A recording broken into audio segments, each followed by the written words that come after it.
Welcome back to Secondhand Overland. I'm your host, Matt Kester. Before I dive into this review, I just wanted to take a minute and let you know that we are giving away a pair of these radios that we're talking about today, the Retevis RB28B.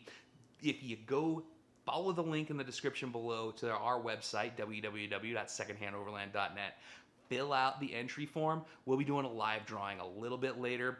The date for the actual drawing will be on the entry form, so mark it on your calendar. We're going to do a live giveaway on YouTube for those radios, probably in the next week or so. So, little plug, they are having some amazing Black Friday sales on their products. So, if you get the time, go check it out. Check out the link in the description below. We'll link back to Retevis's page, but they've had quite a few specials going on, and there are some links you can get some extra bonus discount codes. So, definitely give them some love.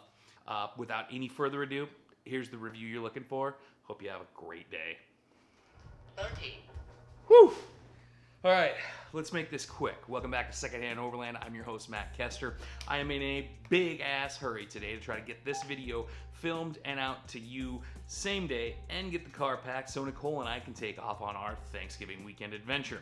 So while you're watching this, we will be in the Chiricahua Mountains, finally getting that adventure we've been wanting for weeks and months, but unfortunately I've been getting stuck doing product reviews. And while I do enjoy doing product reviews, we've had some issues with some products that I just didn't want to do reviews for, and we had to chew through that, and I am so sorry about that. I appreciate your patience getting through that, and going forward, we're only really going to review products that either pique my interest or have an interest that I believe you might have in finding out about. I'm just not going to say yes to everything that comes along. I don't have time to make those videos, and honestly, it's just a waste on everybody's account for me to do those. I'd rather spend my time reviewing things that I like radios or relevant products, or spending my time in the field making the adventure videos that have kind of been some of the reason why a lot of you have joined this channel. So I apologize for the drought of adventure. There's some coming. There's one coming after this weekend for sure, but alas, this is the last review video we have before Thanksgiving, so please go enjoy. Thanks to the folks at Retevis for sending me the love and for keeping us supplied in radios to review. I do love the GMRS radios, and I love reviewing them, and I appreciate Retevis for sending us all of the radios they've sent us over the year. So without any further ado, this is the RB28B. I don't know if you can see that well, but this guy got started because I reviewed this guy. And when I reviewed this one, Power on. I made some comments about that screen. 30. And essentially how I understand that this screen may have been a design choice based on cost or ease of production, but it seems a little redundant with the voice navigation that you get inside of the radio, kind of like how the RB26 is, where it just has voice. It has no other indicators of channel or whatever else. And I really don't mind that in a slimmed down thing that's not an everyday use kind of a deal where, this smaller radio is geared towards a certain niche, and to me that niche doesn't necessarily need a screen. So I made those comments. Our representative at Retevis, Wendy, got back to us and she said, well, I know you were looking for one without a screen. We don't have that particular style of radio yet without a screen, but we do have this, and that's the RB28B. And the RB28B is actually an FRS radio. It is not a GMRS radio. And there are some distinctions. While FRS does operate inside of and can access all of the GMRS channels, there are some differences. One, FRS radios are limited to 2 watts in output, so you're not going to be able to talk very far on them. 2, they are not repeater capable, so again, you're only going to be able to talk in simplex, radio to radio, with no intermediary repeater, which again cuts down on your range and your usefulness. But for me, I can see the benefit of having FRSs and keeping some around, because FRSs don't require a license, unlike GMRS. So ostensibly, I could keep these FRS radios and keep a few of them in the back of my truck. So when we're out on a group event or whatever else, and somebody in the group doesn't have a means of communication, I can hand them an FRS radio, and they can still communicate with me on my GMRS radio. However, these people will not require a license to operate that radio like you technically do in the GMRS world. However, I do realize that 50 to 70% of the people that buy GMRS radios never get the license, never intend to get the license. And well, that can put you into some hot water with the radio police or commenters or truck stop lawyers, as I like to call people who know everything about the law yet have no background working in the law enforcement, or any kind of statutory agency. That can allow for communications with a true GMRS radio without having to have that pesky little piece of, well, it's not even a piece of paper anymore, it's a piece of digital paper, really, that you spend $70 for 10 years, which at $7 a year isn't a bad deal, but some people just aren't interested in that. They just want to be able to talk between two people over a short distance, and that's fine. Here's the radio for you. Now, getting into this radio, first thing that I've noticed with it are the build quality does not seem to be as hot as some of the other items that are out there. It is just, it's a thinner plastic, it's very lightweight. But where that shines is that allows these things to have probably a pretty cheap production cost, and you can get these for $30 a pair, as opposed to something like this, which is a Midland FRS radio.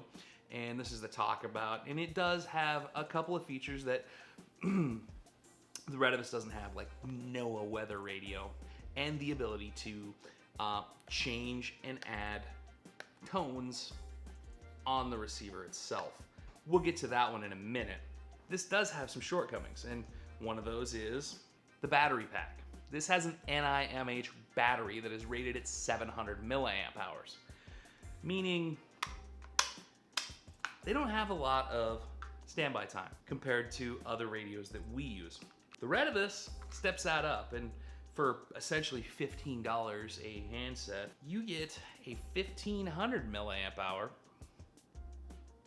lithium ion battery, which, when you open the door on the accessory port here, you will learn features USB-C recharging. It also has the accessory ports to allow you to add hand mics or headsets or other accessories to it. A hand mic accessory port on the Midland, although I do feel like it might be kind of proprietary in the shape, but the Midland stuck in 2013 with USB micro charging. That's all fine and dandy. This also negates the screen, obviously, like we talked about, for production cost value. And that comes at a price. And the biggest price for me, and the biggest drawback with that, there's no ability to program CTCSS or DCS tones on the radio itself. And that wouldn't be a bad thing, except, again, like all Retevis products, this comes with CTCSS and DCS tones already enabled. And they're not standard across every single channel. There's a variety, and it follows a certain pattern, and it follows the same pattern as all other Retevis radios. So you can take this out of the box and talk to its mate, because these are sold in a pair. But that's about it, unless you're talking to people on other Retevis radios, or you have people who are willing to set their own CTCSS or DCS tones to allow you to talk to them. This is a well-known problem that goes across all of the Retevis brand, which is frustrating because I do like Retevis, and I'm not going to sit here and bash them. They've been very good to this channel. They've supplied us with many products to review over the course of the year, so it's not that I'm upset or ungrateful, but this is like the biggest drawback to Retevis as a company, and I wish beyond anything I could ever wish for that they would just start releasing radios without the tones enabled. I think it would make it a lot easier for people who are buying them, because to get those tones switched, you're going to have to buy a programming cable for somewhere around $10 to $15, and then download the free to download Retevis programming software and program this radio by ostensibly going through and turning off all of the CTCSS tones. That's kind of a pain in the butt, and with that added increase in price, it then pushes the product up to about the same price as a pair of these. And all things being equal, I'd almost lean towards this just because of that programming ability. If on the face of the radio, if you're not going to need to have extra storage or like an FRS, the ability to talk to repeaters.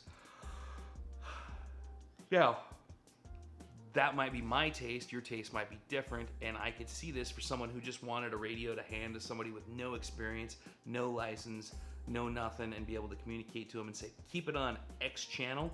This is perfect for that. You could go buy a whole bag of these for, well, I mean, God, at the price, you could get 6 of them for under $100 with a programming cable, and you'd be good to go. Again, drawbacks are really limited just to what FRS is, and FRS doesn't allow for removable antennas, it doesn't allow for repeaters, and of course it doesn't have any power higher than 2 watts, so you're kind of limited with it. It's a glorified toy, really, but there is a purpose, there is a use for it. If you have that purpose or that use in mind, this isn't a bad little radio to get. It's cheap, it's easy to replace. If you lose it or you break it, you're not really gonna cry, you're just gonna buy another one. So I get it, and for a throwaway radio that you could hand to somebody with grubby fingers like my kid who can't ever hang on to anything or loses stuff all the time and never puts it back where I want it or I need it, it'd be a great radio for him. For my own use, it's a little bit, it falls short in that category. Any FRS is gonna fall short for the use that I want with it. But again, if you just want to be able to hand somebody a radio, have it work, and be able to communicate with your GMRS and not worry about the licensing, it's not a bad buy. And it is available. Check the link in the description below if you're interested. Also, Retevis is running some specials. This video is currently being put out on the week before Black Friday. Actually, it's going to go out either today or tomorrow. Anyway, go check out Retevis. They do have some specials on them. They also have some other radios that might tickle your fancy. Like I said, they've done well by us, so show them some love because they've given us some love and given us quite a bit of radio equipment over the last year to review, and we really appreciate that. So thanks, guys. I hope you guys have an amazing holiday season. I know I am. I got to get out of here. I got so much to pack. Hopefully I get this edited and out in time. The wife's going to be here at 4, and she was very adamant that we are leaving at 4. So I got to go. As always, I'm Matt Kester. Thanks for your time.